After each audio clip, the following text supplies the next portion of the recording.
Do you think your actions are not making any difference in your or other people's lives? Think again. Hi, and welcome to episode 5 of Leader with Soul. My name is Alberto De Feo, and I muse about leadership, family, life, and everything in between. If you like what you hear, please click the like button below and subscribe to my channel. It will help spread the good word.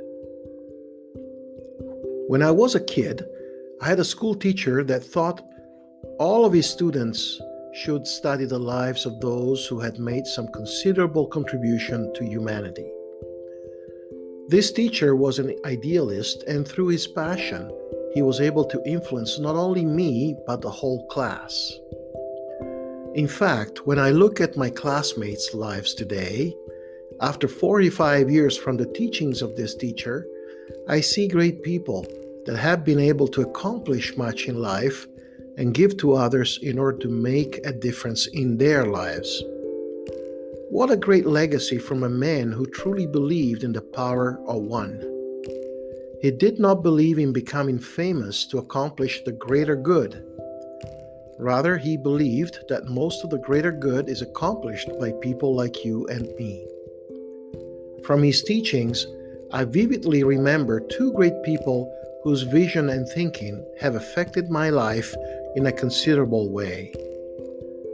The first one was Albert Schweitzer, who was awarded Nobel Prize for Peace in 1952. From him, I learned to appreciate all life and living creatures through his powerful philosophy called reverence for life. As a believer in God, I do appreciate the word reverence, and as a human being, I value reverence as a principle of human character that it is very difficult to find in today's time. Reverence is something that takes time and a still attitude that is so foreign to our developed culture today. And yet, how much better the world would be if we had a more reverential attitude towards life. The second one was Martin Luther King Jr. From his life, I learned to have dreams and stand for the weak. I also learned the importance and value of succor the weak, lift up the hands which hang down, and strengthen the feeble knees, and to mourn with those who mourn. Since those days, these thoughts have been a guiding light in my life. And although my dreams have transformed over time, they have never died and have indeed kept meaning in my life.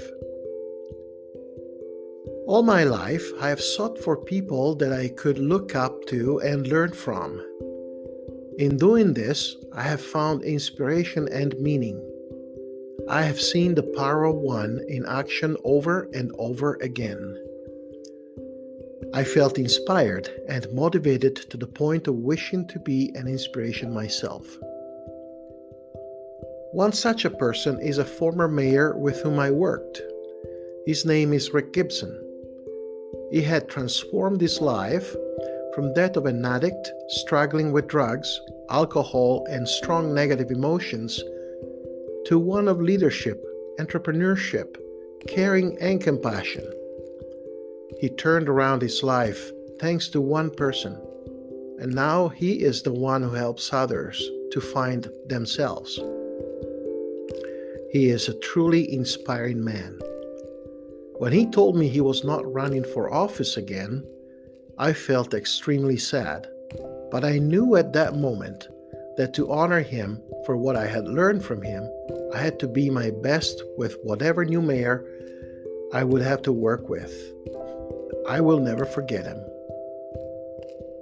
Another person that has left and continues to leave a huge imprint in my life is Russell M. Nelson.